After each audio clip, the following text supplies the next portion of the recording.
Premanisme itu tidak akan melahirkan sistem investasi yang sehat dan tidak akan melahirkan politik yang sehat.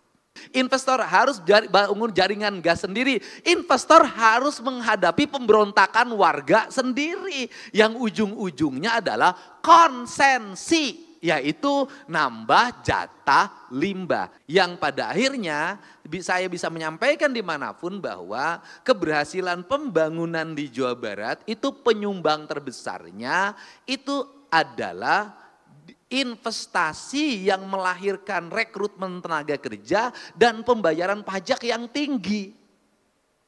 Sehingga ekonomi muter. Nah ini, tetapi di sisi ini kita juga harus bisa melihat ada keadilan investasi. Ini baru pajak. Nah, apa? Kenapa saya berulang-ulang ngomong tentang kantor pusat perusahaan? Karena saya lagi ngitung pembayaran pajak. Kenapa? Gitu loh. Tidak ada keadilan fiskal. Di mana tidak ada keadilan fiskalnya, daerah yang industrinya penuh, resiko lingkungannya tinggi, penduduknya 54 juta, kemudian konflik sosialnya tinggi, biaya infrastruktur kita tinggi dalam setiap tahun, per tahunnya itu akumulasi pajak nasionalnya hanya 140 triliun. Sedangkan gitu kan, sedangkan daerah yang tidak punya industri besar, hanya ditumbuhi oleh hotel dan gedung berbintang, menjadi pusat dari pekerjaan ekonomi nasional, pajaknya terkumpul 1.000 triliun lebih. Melayani penduduk dengan hanya di bawah 10 juta, itu 1.000 triliun lebih, melayani penduduk dengan kepadatan 54 juta adalah hanya 140 triliun. Nah dari sinilah saya meminta untuk apa?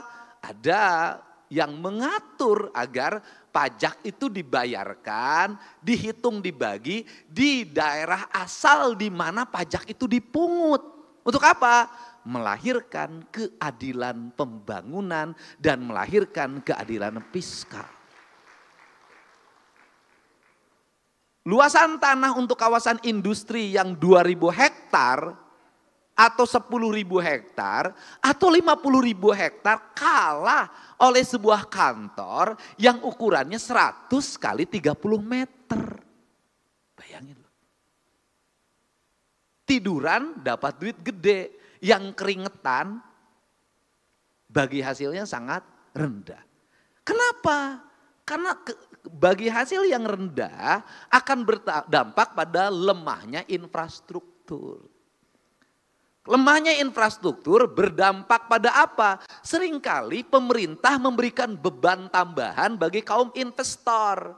Di mana beban tambahannya? Investor sudah bayar pajak, investor harus bangun jalan sendiri, investor harus membangun jaringan listrik sendiri, investor harus bangun jaringan air bersih sendiri, investor harus bangun jaringan gas sendiri, investor harus menghadapi pemberontakan warga sendiri. Yang ujung-ujungnya adalah konsensi. Yaitu nambah jatah limbah. Sehingga limbah yang seringkali menjadi bahan konflik di perusahaan, saya sudah meminta ke beberapa perusahaan, itu bukan bahan limbah, itu bahan baku. Bukan bahan limbah, kawat itu bukan bahan limbah, itu bahan baku. Jadi paku. Kemudian benang-benang itu bukan bahan limbah, itu bahan baku. Jadi handuk. Jadi keset, karena bahan baku sesungguhnya harus diputuskan oleh Menteri Perindustrian sebagai bahan baku. Bagaimana cara memperolehnya agar tidak terjadi konflik? Maka dilelang secara terbuka dan kemudian yang berhak mendapat lelangan itu adalah mereka yang punya industri hilir. Bukan orang yang di tengah untuk membagi kapling. Premanisme itu tidak akan melahirkan sistem investasi yang sehat dan tidak akan melahirkan politik yang sehat. Ini saya itu karena saya hidupnya di situ. Saya hidupnya di situ. Nah, kemudian apa yang mesti dilakukan oleh negara? Yang mesti dilakukan oleh negara adalah meringankan kaum investor ketika masuk dia nggak boleh pusing. Saya jujur-jujur aja, kalau jadi investor saya nggak kuat pasti kabur pusing. Kenapa? Jadi investor bebasin tanah pusing. Sudah tanahnya dibebasin, keluarin keputusan baru lagi masuk LSD. Gimana nggak pusing? Sudah bebasin tanah, tata ruangnya dirubah. Asalnya kawasan industri menjadi kawasan perikanan. Gimana Pak? Untuk itu bagaimana caranya? Bagaimana caranya adalah harus ada kepastian tata ruang yang terkoneksi antara kabupaten kota, provinsi dan nasional.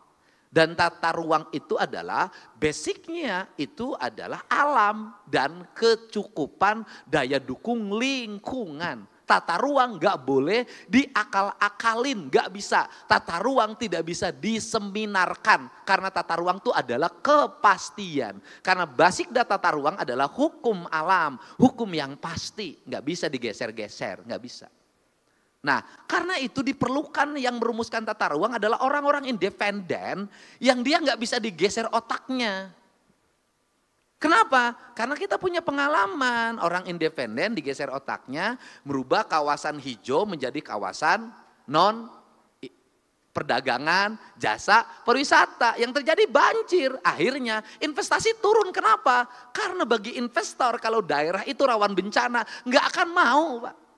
Itu yang disebut kepastian. Makanya saya katakan Kabupaten Bandung hari ini minta tambahan untuk kawasan pariwisata lagi, saya nolak Pak. Saya kembalikan kawasan hijau, kenapa? Banjirnya nggak ketulungan terus-terusan, longsornya ketulungan. Kita ada ancaman lagi, hari ini nggak boleh lagi kita otak ekonomi dimasukin ke otak konservasi. Kita harus tegas, konservasi ya konservasi, ekonomi ya ekonomi, itu bisa. Nah ini yang harus dilakukan. Nah setelah itu apa? Biaya pemerintah provinsi, kabupaten kota harus terkoneksi untuk mendukung investasi. Terkoneksi di mana? Infrastruktur jalannya harus baik. Dan karena ini ingin menunjang infrastruktur jalan harus baik, saya ke Kepala PU memutuskan pemerintah Provinsi Jawa Barat tahun 2026 gak apa-apa mahal juga, pasir yang digunakan harus pasir putih. Kenapa?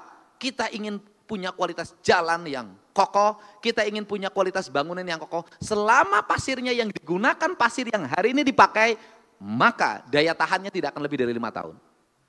Harus pakai pasir putih. Kenapa?